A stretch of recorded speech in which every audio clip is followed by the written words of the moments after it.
Hi there, and welcome back to our Starsector pirate campaign. At the end of the last episode, we returned to Galatia Academy and picked up a couple of tasks from Alvis. The first of which was to transport a VIP to Asharu in the Corvus star system, which is where we're going now. Of course, our cargo holds are currently empty, and I wouldn't be opposed to taking on a trade fleet or two to make this trip even more worthwhile. Unfortunately, the first one that we saw seems to have been helped along by a hyperspace storm, but it looks like we still have plenty of options here. Like a kid in a candy store. I think I'll take the one in the back. It's a tad bit bigger and has a few ships that I might want to pick up. Given our current fleet composition, I don't see anything here to be worried about. And I think we'll just send in everyone. Well, maybe not the Wayfarer. I kind of forgot we even still had him. And we've got a few more ships to play with than we did before, so let's see how we want to do this. I think I'll give each of the larger ships a monitor, and... Actually, I think I just want the other hammerhead to be free roaming. And do we want the Shrike on someone? Yeah, let's give him to the Falcon. And then the Omen can just follow me as usual. Alright, that looks good. Again, I don't think this fight is big enough for the capture points to matter, so let's just hold the middle. Now, it may not be very pirate-like for me to say this, but I don't know how many more of these fights we'll actually need to take. I feel like we're approaching a point where most of the new ships that we're going to be getting are either going to be larger, so capital or cruiser size, or really high-tech and advanced. And if we actually wanted to spend the time to earn enough money through looting or raiding to actually restore all of them, we could be stuck in this grind for years and years, and that's not something I want to do, or subject you guys to. So I think from here on out I'll be much more selective about the trade fleets we decide to intercept. If we see a particularly juicy target, so a large trade fleet full of heavy armaments, we might take a crack at it, but otherwise we'll just let them go and focus on the specific objectives we have going on. Alright, so we found the bulk of their fleet, but I'm not seeing everything here. I imagine a couple of the smaller ships have been sent off to capture some of these points, so let's send a few of our own smaller ships to scout them out.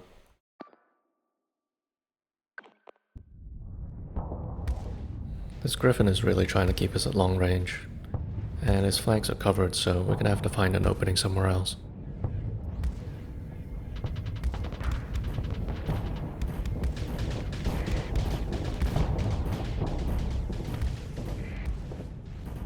This Enforcer is separated a bit, so let's see if we can get some damage in while he's still vulnerable.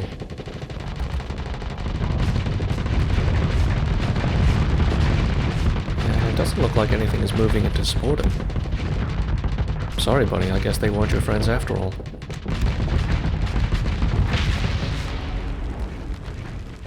Oh, and I hope you don't mind if we use your corpse as cover. You don't mind, right? I mean, they never liked you, so you might as well help me kill them.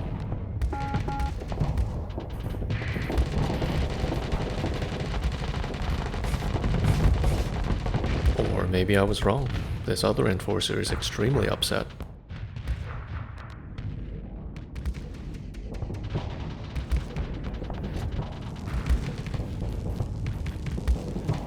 Hey, where are you going? I need you as cover. Alright, fine. Let's not overextend.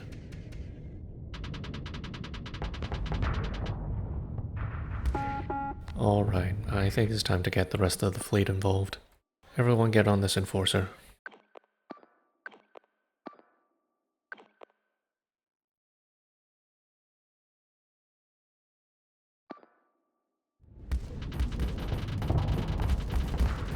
And we should get into the mix ourselves, as it looks like our other hammerhead is getting a little overzealous.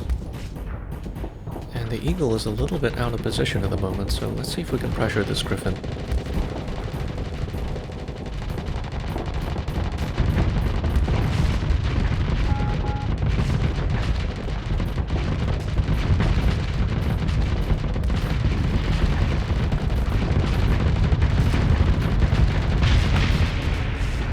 Nice. So, a caveat to what I would normally say, it's okay to use your friends as cover, as long as they're not liable to explode. Alright, let's have everyone clean up whatever is left.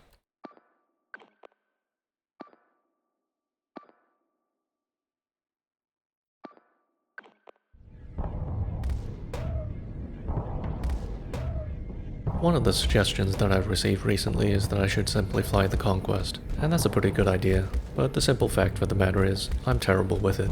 It's a really awkward ship to fly since it relies on being broadside with the enemy, and my brain sort of shuts down whenever I try to do it myself. I've seen others pilot it brilliantly, but it's not for me. And it's pretty entertaining to watch the AI try to Tokyo drift a battleship into the middle of a firefight. So I'll just stick with the Hammerhead for now. If we manage to pick up this Eagle though, I might transition into that once we have some better equipment.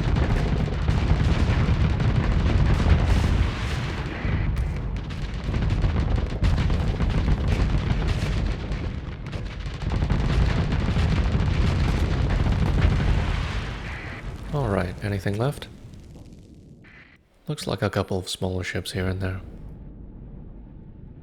My other reason for not really wanting to fly the Conquest is really related to my playstyle. I always strive to be really mobile, and even the Conquest is just too slow to be able to accomplish the things that I usually try to do. I mean, don't get me wrong, capital ships are great for laying down a lot of fire, but I've always been a fan of finding and exploiting weaknesses as they appear, and that's kind of hard to do when you're the biggest and slowest thing on the field. So if you were hoping to see me in a Paragon or an Onslaught, you may need to curb your enthusiasm. There are a few specific scenarios in which I might decide to pilot one of the big boys, but I anticipate I'll be spending the bulk of this playthrough flying a cruiser of some kind. Alright, well I don't think that Shrike is ever going to catch the Hound. And the monitor is dead, so let's get out of here. So overall a pretty easy fight as expected. Once again, I think the Atlas should suffice for all of our looting needs, so I'll just add out a few of our faster ships here. And as usual, if you're not a fan of colorful explosions or fun, there'll be a timestamp for you to skip this fight. I noticed in the comments several of you expressed interest in the Cataclysm role-playing series that I started some time ago. Unfortunately, as I mentioned before, I really think that that ship has sailed. While I do still play Cataclysm on occasion and still very much enjoy the game, the scope of what I was trying to accomplish really necessitates a degree of dedication that I simply can't muster anymore. However, I'd be happy to summarize the basic premise of the story, though this does rely on some of the lore elements of the setting. If that's something you're already familiar with, I hope you'll excuse this long-winded build-up. So Cataclysm is set in a not too distant future in which escalating tensions between the United States and China has prompted some American scientists to start experimenting with dimensional portals, and their research leads them to find a substance that has fantastic mutagenic properties. Unbeknownst to them, this substance is actually part of a massive, almost Lovecraftian entity that goes by many names but is most commonly referred to in the game as the Blob. While the scientists are conducting their research, the Blob slowly infiltrates into our world, eventually finding its way into the water supply and infecting the entire ecosystem. And the consequence of this infection is that, when killed, living creatures will reanimate as zombies. As you can imagine, this doesn't go too well for us. And as if that wasn't bad enough, in the midst of all the chaos, a number of other lesser transdimensional entities decide to jump in as well. And that's pretty much where the game starts. When you start a new game, you have the option of selecting the sort of scenario you want your character to be in when this all goes down. And for the role-playing series, I wanted the main character to be a test subject. Basically, while the scientists were still experimenting on the Blob, they needed test subjects to try their newly created mutagens on. But when the end of the world happened, the scientists all evacuated, and the test subjects were left behind, trapped in a lab with no way out. The game calls this the Lab Challenge Start. This is my favorite starting scenario, and the one that I play most often, and I wanted to frame my meta-knowledge about the best ways to escape the lab through a scientist non-player character who leaves behind videos with information about how best to deal with certain dangers, as well as the location of key items needed to escape the lab. After getting out, the main character unites with a number of other survivors, and learns about a fleet of military and civilian ships located offshore, and run by a group of people who, much like the Hegemony and Starsector, are trying to exert their influence over what's left of civilization. Ultimately, the fleet captains make the rather drastic decision to wipe out the entire continent, but the main character learns about these plans and decides to preempt it by finding a missile silo and launching an ICBM that destroys the fleet. And the story ends with the survivors left on land heading into an uncertain future. And welcome back to everyone who decided to skip the fight. Feel free to take off your earmuffs and sunglasses now. The bright lights and loud noises have gone. And it looks like we'll be able to salvage the Eagle after all. That's a nice find. And I think we'll leave it at that, so just the eagle this time. Wow, look at all those domestic goods. Someone suddenly has a shortage of coffee makers. Alright, onward to Corvus. We still have a VIP to deliver. I wonder if he enjoyed the fireworks. Well, in any case, I hope he likes seedy bars and shady people, because we gotta make a stop in Garnier first. Maybe I'll pick up a nice souvenir, like a laser pistol, or herpes. You know, it makes me wonder sometimes, when we're dockside at a pirate base, do we always go in solo and try to maintain a low profile? Or do we always walk around with a huge posse and be ready for a fight at any moment? Thinking about it a little bit, I don't think I'd even go dockside at a place like Garnier. Docking at a place like that with a capital ship? That's gonna put a target on your back. It's just too risky.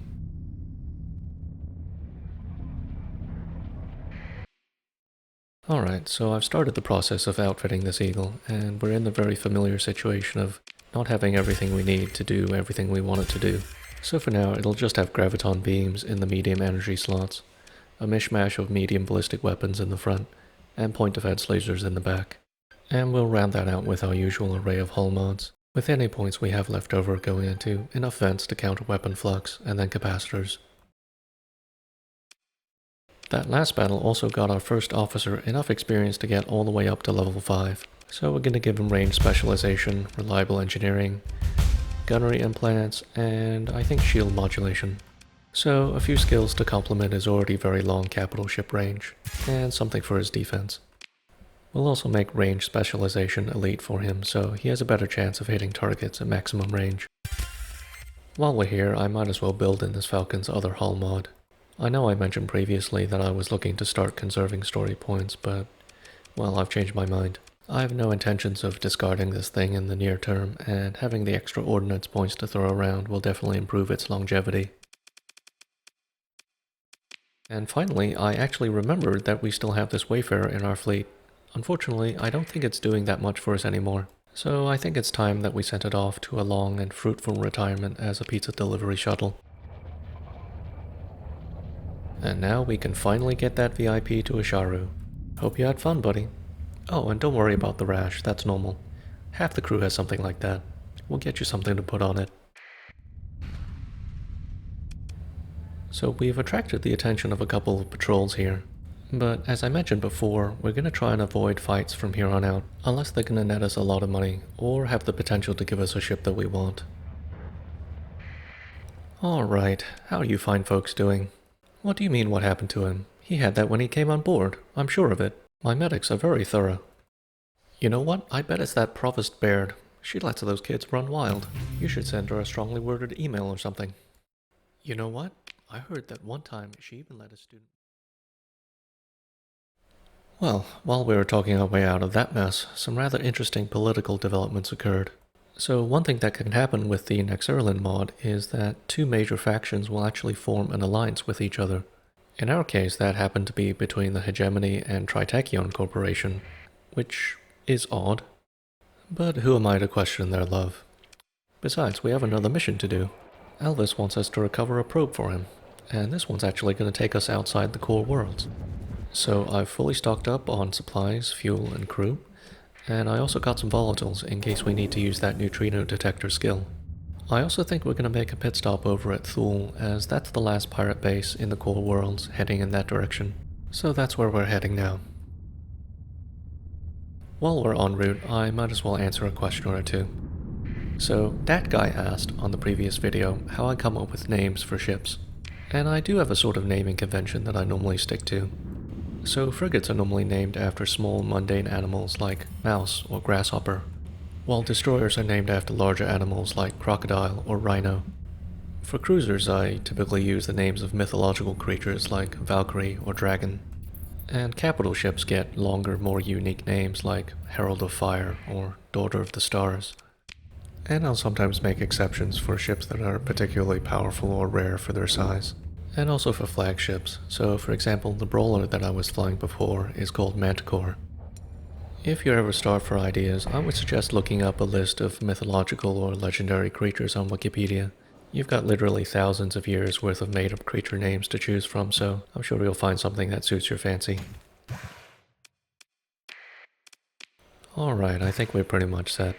I've picked up some extra supplies and maxed out our fuel. The place we're heading is not too far from the core worlds, but it pays to be safe. And it'll give us some flexibility if we decide to take a detour and maybe do some exploring on the way. Another thing I noticed from the comments is that more than one of you drew comparisons between me and a guy named Pete Complete. I had actually not heard of him before, so I decided to check out a few of the videos from his RimWorld series.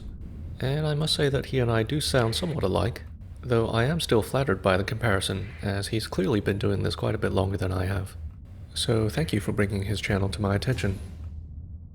Speaking of RimWorld, that's actually one of my favorite games. That's not to suggest that I intend to start a RimWorld series anytime soon. One video series seems to be enough to keep me occupied at the moment, but it is a game that I enjoy playing casually, along with Cataclysm, which I mentioned previously. And in the past few months I've also spent quite a bit of time with Mountain Blade 2 Bannerlord, as well as Battle Brothers, which is a fantastic little turn-based tactics game, and definitely one that I recommend if you enjoy suffering. So it's right up your alley if you enjoyed something like Darkest Dungeon. What about you guys? What's something that you played recently besides Starsector? Are there any little-known gems that you'd like to share with the world? Or are you in a strictly monogamous relationship with Starsector right now? Because that would be completely understandable too. Either way, let me know in the comments below. I'd love to hear about your experiences. Right, so we've arrived at the system where that probe is supposed to be located. Unfortunately, it doesn't appear as if Alvis has given us any more specific hints about where it might be, so I suppose any point of entry is as good as another right now.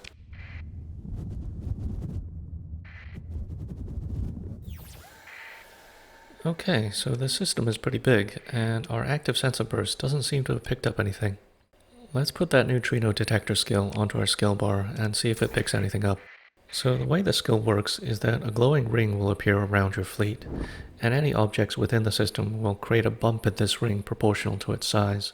But most importantly for us, artificial objects like fleets and probes will produce a periodic pulse in their bump, which is supposed to help distinguish them from things like stars and planets. Unfortunately, I'm not really seeing anything like that at the moment, and there's a lot of planets in the system which is sort of muddying the signal. Let's start heading in the general direction of the center of the system. Maybe we'll get a better picture from there.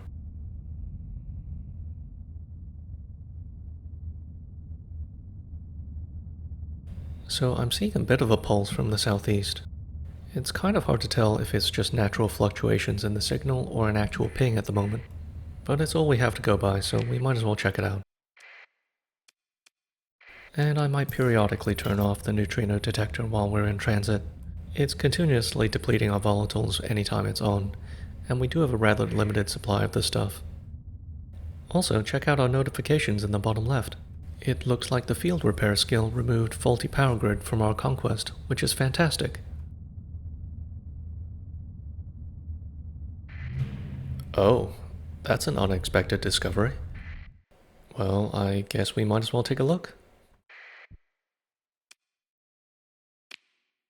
Right, so it's just one Guardian battleship with a level 8 AI core. That doesn't seem too bad.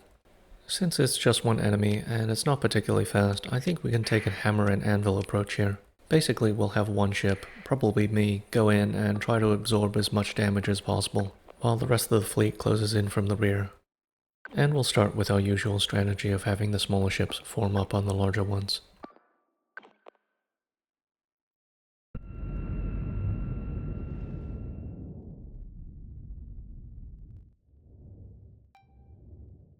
And we'll set the engage order on this thing just in case.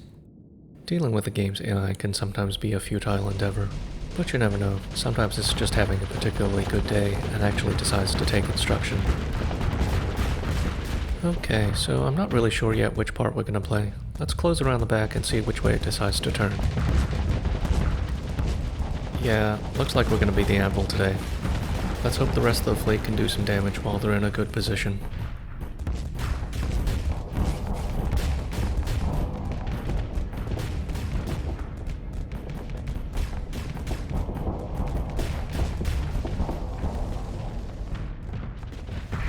Okay, so now it seems to have lost interest in us. Maybe we'll get to play the hammer after all. We'll still want to be a little bit careful though, as this thing does have a Mjolnir cannon pointing backwards.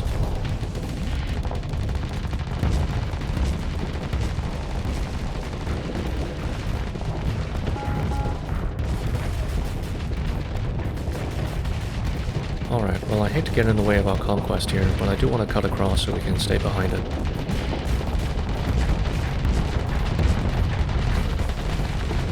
And now we just park ourselves here and try to keep its engines offline.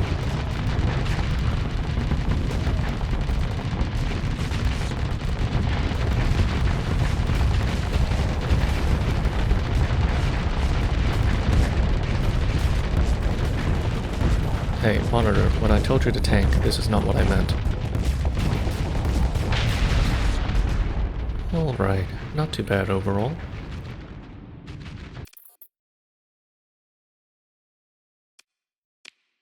And we got a Squall missile launcher. That could make a nice addition to the conquest.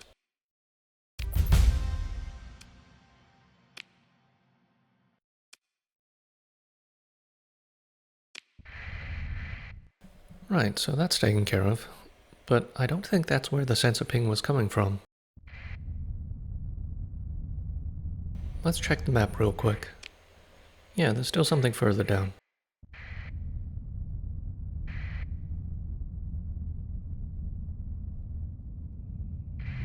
Oh, there we go. That wasn't nearly as bad as I thought it would be. Considering the size of this system, we could easily been here a month and still not found this thing. And all done. So now we have some options. We'll eventually want to find our way back to Glacier Academy to complete the mission.